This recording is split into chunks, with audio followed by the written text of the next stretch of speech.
안녕하세요, 찰리브라입니다.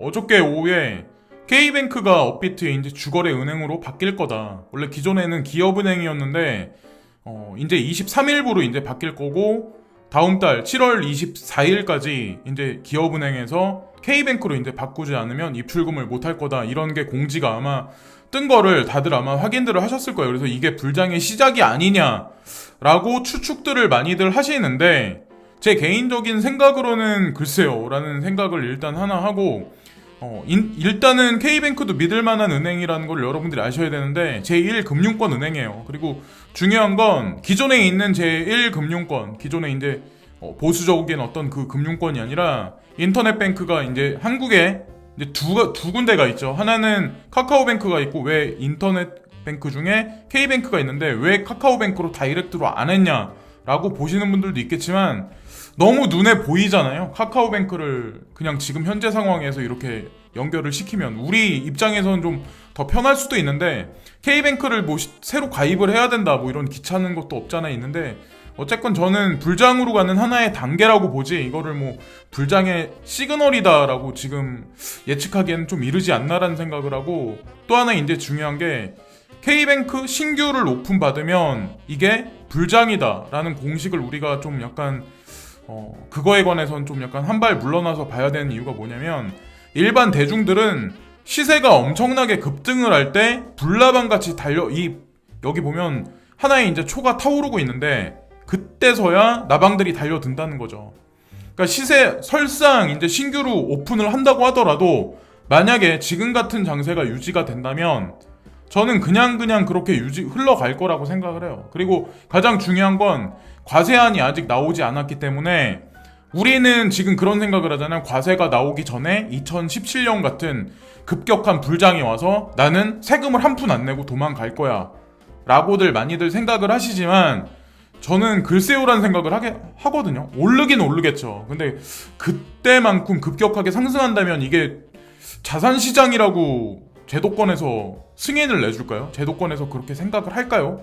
라고 이제 생각을 하고, 자, 루크 마티니 이더리움 차트를 오랜만에 이제 올렸는데, 이걸 뭐 보고 뭐 급격하게 뭐 엄청나게 이게 뭐 400만 원이 갈 거야 이런 걸 얘기하는 게 아니라, 보시면 아마 아시겠지만 지금 현재 로우캡 마켓에 있는 어떤 그 짜잘한 알트코인들만 반짝반짝거리고 키 맞춤을 점진적으로 지금 하고 있고, 미리 갔었던 알트코인들은 어느 정도 조정 장세를 멈춘 상태에서 지금 횡보를 하고 있거든요. 사실은 어느 정도 다 마찬가지. 에이다, 스텔라 루멘, 뭐 오미세고 같은 거, 그런 거 외에 뭐 체인링크 같은 거, 그런 것도 마찬가지로 다 지금 그렇게 에이다도 그런 과정을 지금 겪고 있는데, 시총 상위에 있는 코인들은 지금 전혀 움직임이나 미동이 거의 없어요.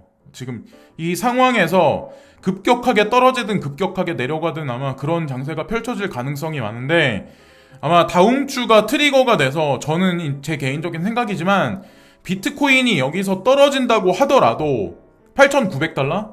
그러니까 뭐 여기서 엄청나게 떨어질 거를 바라보시는 분들도 있는데, 그렇게 만들기에는 알트코인들이 워낙 많이 가지를 못했어요. 저는 이제 종합적으로 다 생각을 하고 다 봐야 된다고 생각하거든요.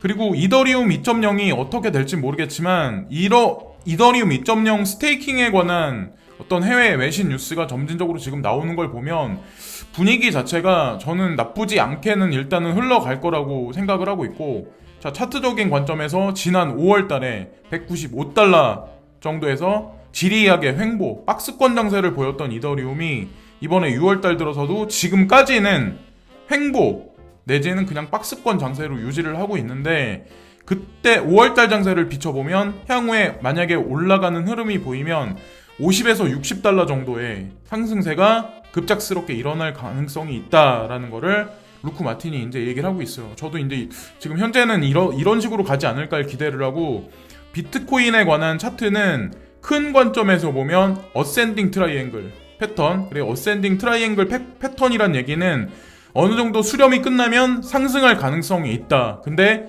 급격하게 뭐 1,500달러를 뚫어가지고 12,000달러 막 이렇게 간다는 거라기보단 1,500달러 선에서 아마 이번엔 넘어서 1,500달러에서 아마 저항을 맞고 약간의 조정을 보이면서 $10,000 위에서 당분간 놀지 않을까 해요. 그래서 생각을 해요. 그래서 시총 높은 알트코인들 위주로 장세가 한번 반전돼서 올라가지 않을까라는 생각을 하고 있거든요. 그리고 또 하나 이제 중요한 게 큰 관점에서는 어센딩 트라이앵글 패턴이고 작은 관점에서 그냥 단기적 관점에서 디센딩 트라이앵글 패턴이죠.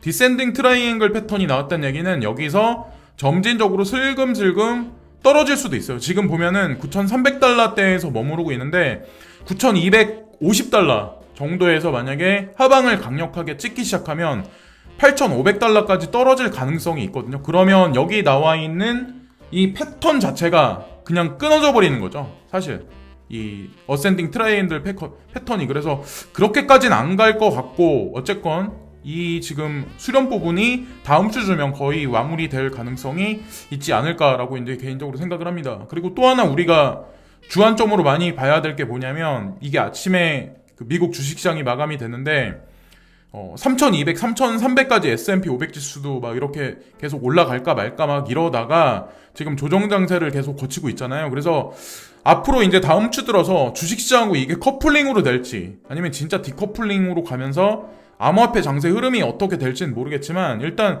업비트의 신규 계좌 오픈 소식이 하나의 어떤 그래도 약간이나마 그래도 위안을 줄 수 있는 어떤 그런 게 되지 않을까. 근데 중요한 거는 그렇다고 뭐 한국 마켓이 세계 시장을 선도할 만큼 그렇게 거대한 볼륨을 자랑하진 않잖아요. 지금도 보시면 아시겠지만 바이낸스에서 올라가는 시세 등락폭 볼륨량이랑 한국에서 똑같은 코인의 상승률이랑 되게 많이 틀려요.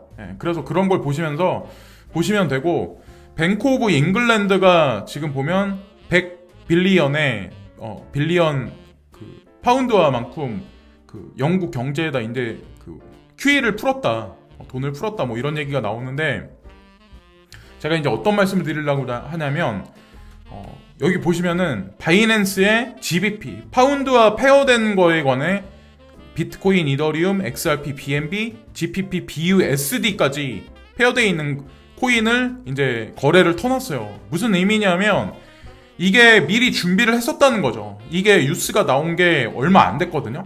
18일 날인가 19일 날 나온 뉴스인데 자 여기 보세요. 이거는 오늘 나온 뉴스예요. 오늘 새벽에 나온 뉴스예요. 그러니까 즉각적으로 바로 움직였다는 얘기죠. 그러니까 양적 완화를 미국에서만 하는 게 아니라 미국에서 하게 되면 유럽에서 그리고 영국에서 또 다르게 이제 진행할 확률이 높고 우리나라도 사실은 우회적으로 저는 양적 완화를 지금 하고 있다고 생각을 하고 있어요. 자 그래서 향후에 그 부동자금이 어디로 다 쏠려갈지 한국 같은 경우는 지금 부동산에 관해서 자금줄을 좀 약간 막아놓는 금리를 인하시킨다고 하더라도 정책 자체를 약간 대출 위주로 막 양성화하는 그 과정을 지금 단축시켜 놓는 그런 과정이기 때문에 분명히 은행에 있는 어떤 그 부동자금들이 분명히 움직임이 있을 거라는 생각을 해요. 근데 주식시장이 만약에 그렇게 그 대중들이 생각하는 것만큼 그렇게 쉽사리 잘 풀려가지 않는다면 그 자금들이 갈 곳이 딱히 한 곳밖에 없지 않을까라는 생각을 한편으로 하고 있습니다. 자 그리고 테스트 앤드 트레이스 스미스라는 사람이 있는데 제가 트위터를 막 이렇게 조사를 하다가 자 여기 보면은 제미니가 나와있죠. 제미니 거래소 그리고 반액이라고 아마 보신 적 있을 거예요. 반액 솔리드라고 해가지고 비트코인 ETF 신청하는 암호자산 투자 뭐 하여튼 금융 파이낸싱 어떤 그런 그룹인데 이 사람들도 마찬가지로 팔로우를 하고 있는 그 정도 영향력에 있는 인플루언서예요. 그래서 블룸버그 같은데 주기적으로 이제 자기의 어떤 의견을 그 칼럼식으로 이제 게재하는 어떤 그런 인플루언서 같은데 이 사람이 이제 무슨 얘기를 하냐면 제가 이제 몇 년 전서부터 했던 얘기를 이제 똑같이 이분도 이제 하시는 거죠. 자 보면은 중국이 이제 천천히 세계적인 헤게모니를 미국을 이제 지금 보면은 앞지르려고 하는 어떤 그 헤게모니가 있다. 근데 그 헤게모니에 관해서 세계에 있는 작은 나라들은 반대하고 있다. 지금 이런 얘기를 지금 하고 있어요. 자, 이거는 미국에 살고 있는 칼럼니스트가 이런 얘기를 하는 거예요. 제 개인적인 주장이 아니라. 자, 근데 어떤 얘기가 있냐면 이코노미스트지예요. 이거 아마 아실 거예요. 이코노미스트지.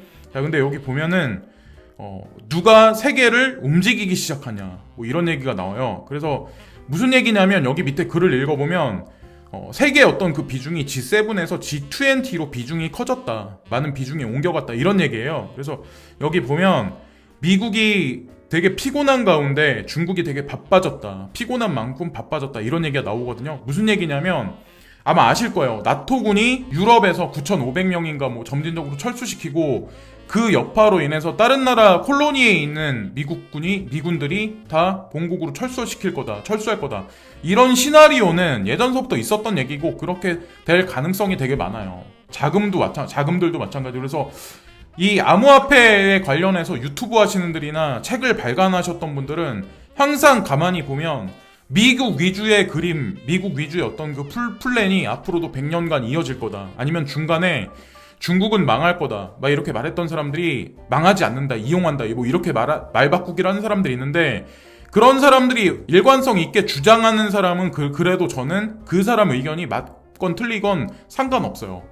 어쨌건 그 사람이 본인의 가진 어떤 그 배경 지식으로 그건 주장하는 거니까. 근데 중간에 말 바꾸기 하는 사람들은 믿지 못한다는 거죠. 스컴에 나오는 하루하루 달라지는 뉴스를 보고 만약에 분석가가 이런 어떤 그 거시적인 어떤 이런 그 큰 그림의 퍼즐을 본인이 매일매일 바꾼다면 저는 그 코인 업계에서도 마찬가지라고 생각하거든요.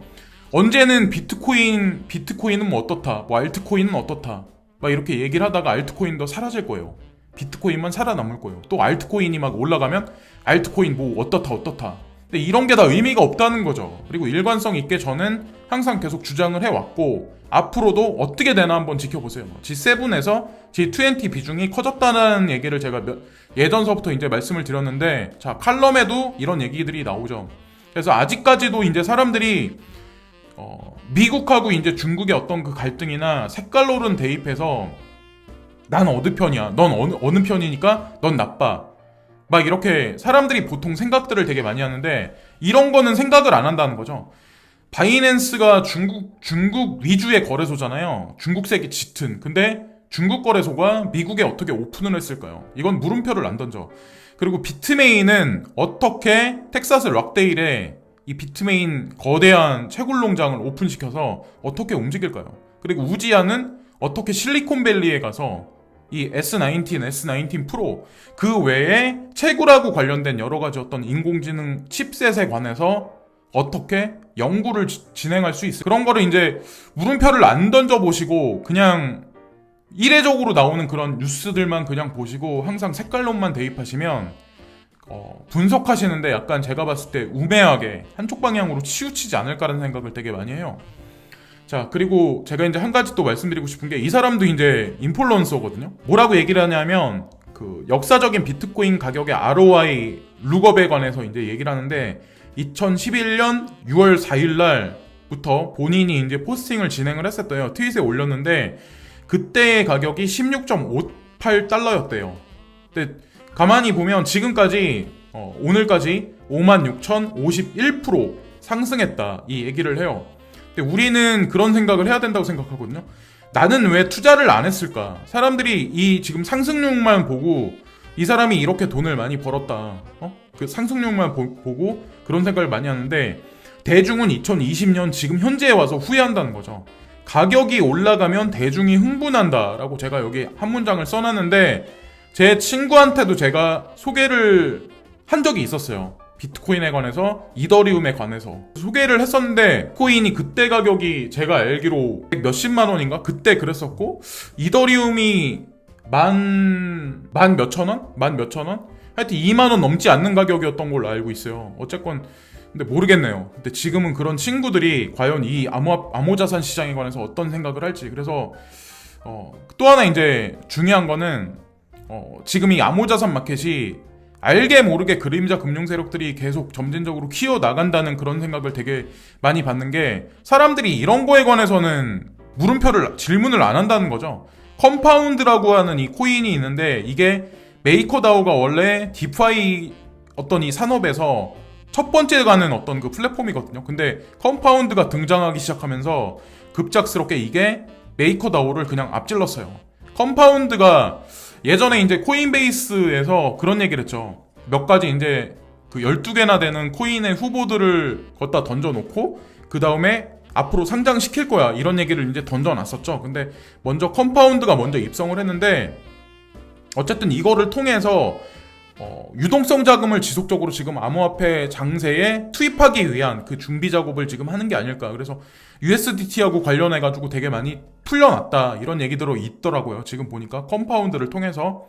그것도 다 희한하죠. 저것도 사실 알고 보면 암호화폐 업계에 그냥 양적 완화라고 보시면 돼요. 세력들의 그냥 그렇게 보시면 되고, 그레이스케일 자산운용사의 포트폴리오에 관해서 오늘 아침에 나왔기 때문에 이제 보여드리려고 하는데, 자 보면 변동성이 그렇게 많이는 없어요. 근데 지금 가장 눈에 띄는 거는 XRP가 2.8 밀리언이에요.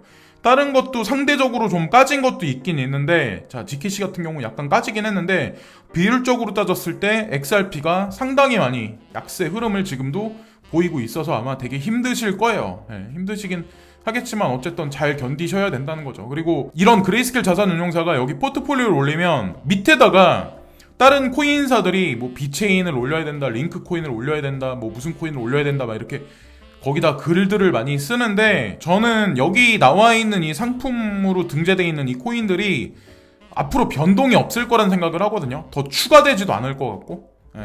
그러나 앞으로 향후에 이제 지켜보시고 이 코인들이 앞으로 어떻게 움직이나 한번 지켜보시면 될 것 같고, 분명히 시세에 관해서는 중장기적으로 분명히 파티가 벌어질 거라고 생각을 하고, 자 그리고 바이낸스 US의 오미세고 네트워크가 이제 리스트업 됐다. 자 이것도 한 가지 소식으로 이제 말씀드리고, 이더리움 2.0이 95% 준비가 스테이킹하는 거에 관해서 준비가 됐다. 이런 얘기가 나오는데 어떻게 진행될지 모르겠지만, 제가 아까 첫 번째 차트를 보여드린 루크 마틴이 그린 첫 번째 차트를 보여드린 것 같이 결국에는 이더리움이 만약에 락업 돼가지고 스테이킹 진행한 어떤 그런 이더리움 유동성이 만약에 현저하게 줄어들기 시작하면 결국에는 상승률이 있지 않을까. 그래서 올해 하반기에는 중반기부터 올해 하반기까지는 이더리움에 약간 큰 진폭이 있지 않을까. 그러면서 알트코인 시장이 붐업이 다시 한번 일어나지 않을까라는 생각을 한편으로 이제 하고 있고, 어떻게 될지는 모르죠. 이게 연기가 될지 안 될지. 그리고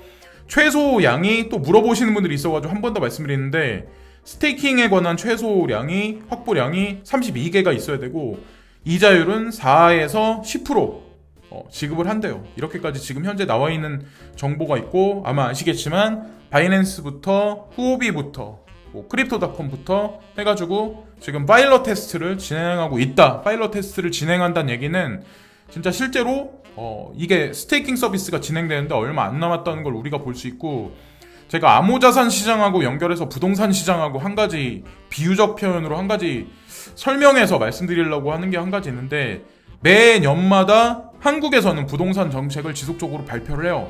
2017년에는 2번이나 부동산 정책을 발표한 적이 있었고, 18년에 한 번, 19년에 한 번, 그리고 2020년에는 가파르게 부동산 상승폭이 되게 생각보다 많이 일어났기 때문에 아마 되게 많이 오른 걸 아마 아실 거예요, 여러분들. 거의 4년 동안에 거의 2배 이상 뛴데도 생각보다 되게 많은 걸로 알고 있거든요. 근데 사람들은 세금 내는 거를 되게 싫어하죠. 그죠? 보통 일반적으로. 근데 이 부동산 가격을 올려준 게 누군지는 몰라. 그건 생각 안 해, 일단 사람들은. 그래서 어쨌든 6월 17일이면 당해년도, 그러니까 그 전 해에 비해서는 좀 빨리 부동산 정책을 발표를 한 건데, 이것으로 인해서 금리 인하를 해주지만 사실은 대출문을 막아놓는다는 얘기는, 규제로 대출문을 막아놓는다는 얘기는 단기적으로는 저는 엇갈림이 좀 있을 거라고 생각을 해요, 부동산 보면. 근데 집값 상승의 주도는 정부가 했었다는 그런 생각을 하거든요. 정부의 정책에 의해서, 정부에서 금리에 의해서 유동성 공급을 해서 결국 이게 올라갔던 거지, 개인들이 부동산을 올려놨다고는 생각 안 해요, 항상. 근데 본인들은 모르지. 어차피 그 플랫폼 안에서, 그 어항 안에서 개인들은 그냥 그 안에서만 계속 노는 거예요. 그러면서 뭐 본인이 이득 추구해서 돈을 벌면 본인이 잘났다 생각들을 많이 하는데, 어쨌든 가장 중요한 건 정부에서 부동산 가격을 이렇게 돈을 지금 한 뭉치, 두 뭉치, 세 뭉치, 네 뭉치를 만약에 얹어놓을 만큼 이렇게 부동산 가격을 올려놨으면 여기다가 재산세, 양도세도 여기다가 덧붙여서 올려놨다는 거죠. 그 의도적으로 부동산 가격을 올려놓고 대중 등에 빨대를 꽂기 위한 작업을 했다는 거죠. 네 뭉치 줬으니까 여기서 1.5뭉치 나한테 갖다 줘. 한 뭉치 나한테 줘. 그래서 국가의 존속을 위해서 이런 식으로 움직인다라고 이제 전 생각을 하고, 암호자산 시장도 마찬가지예요. 우리는 지금 그런 생각들을 되게 많이 하잖아요. 다음 주에 이제 FATF 권고안이 나오고, 이제 7월 달에 한국에서도 이제 한국 정부에서 뭐라고 발표할지를 모르겠지만, 암호자산 투자자는 지금 그런 생각만 되게 많이 한다는 거죠. 야, 지금도 나 돈 벌 것도 없고 90 몇 프로 떨어졌는데, 여기다가 거대한 세금 매기면 시장이 위축되지 않을까?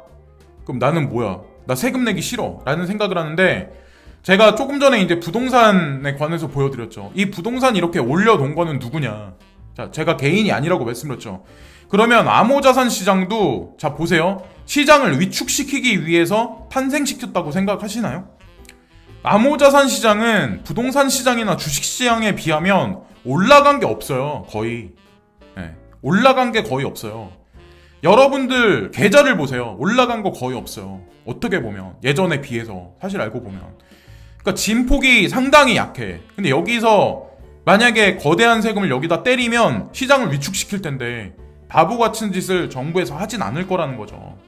그러니까 지금 생각하면 왜 이게 그냥 암호화폐가 자연스럽게 탄생이 돼서 비트코인이 지금까지 뭐 자연스럽게 올라갔다라고 말하는 사람도 있지만, 저는 다 모든 게 그림자 금융 세력의 플랜에 의해서 뭐 이런 일이 지금까지 벌어졌다고 생각을 하거든요. 그래서 왜 탄생을 했는지에 관해서 각자 생각들을 해보시면 아실 것 같고, 앞으로 어떻게 될 건지에 관해서 자세히 한번 보세요. 거대한 세금을 진짜 많이 뜯어가려면 암호화폐가 많이 올라가야 된다는 게 전제 조건에 붙어요. 네.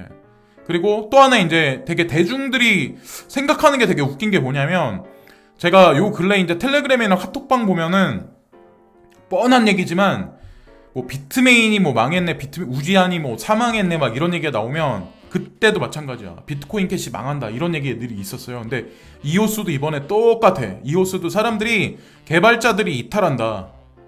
이게 뭐 그래서 뭐 어떻게 된다 뭐 이런 얘기들이, 이런 뉴스들이 매스미디어에 나오니까 개인들이 어떤 말들을 되게 많이 하냐면, 카톡방이나 이런 데 보면 개인은 지금 손절할 생각들을 되게 많이 하고 있었다는 거죠.